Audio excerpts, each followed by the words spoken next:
শনিবারের বিক্ষোভ কর্মসূচি সফল করতে জামাতের আহ্বান। জামাত ইসলাম আহ্বান করেছেন শনিবারে মহানগরী ঢাকায় আগামী শনিবার মহানগরী বিভাগীয় সদরে পূর্ব ঘোষিত বিক্ষোভ মিছিল শনিবারে হবে ইনশাআল্লাহ। জামাত তিনা যে কথাগুলো বলতেছেন আদায় করার জন্য চেষ্টা করতেছেন। সেই সমাবেশে কি দাবি জামাত ইসলামরা করবে? জামাত ইসলামরা সেই সমাবেশে দাবি করবে, দাবি সমূহ হলো 5টি। জামাতের দাবি 5টি।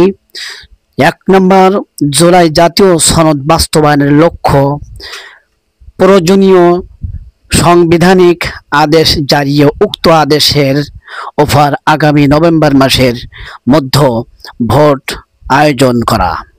2 নম্বর দাবি হচ্ছে আগামী জাতীয় নির্বাচনে উভয় পক্ষে উচ্চ কক্ষে পেয়ার পদ্ধতি চালু করা।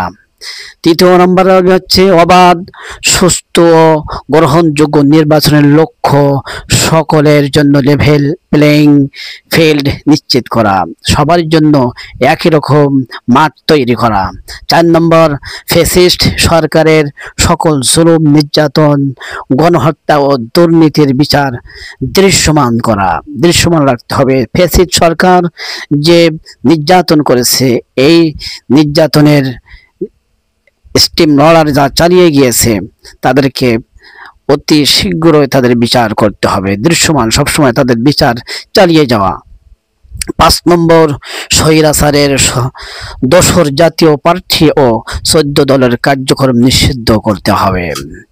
এই স্বৈরাচার 16টি বছর যে স্বৈরাচার তারা নির্যাতন নিপীড়ন করছে, তাদের দলে যে জাতীয় প্রার্থীও তাদের দলে চলে গিয়েছে, তাদের নির্বাচন করা তাদেরকে অবৈধ বলে ঘোষণা করতে হবে। সেই দাবি নিয়ে 5 দফা দাবি নিয়ে জামাত ইসলাম এবং 8 দল, রাজনৈতিক 8টা দল তারা একসঙ্গে হয়ে আগামীকাল শনিবারে তারা ঢাকা মহানগরীতে বিক্ষোভ মিছিল করতেছেন, আহ্বান জানাচ্ছেন ডক্টর ইউনূসের কাছে।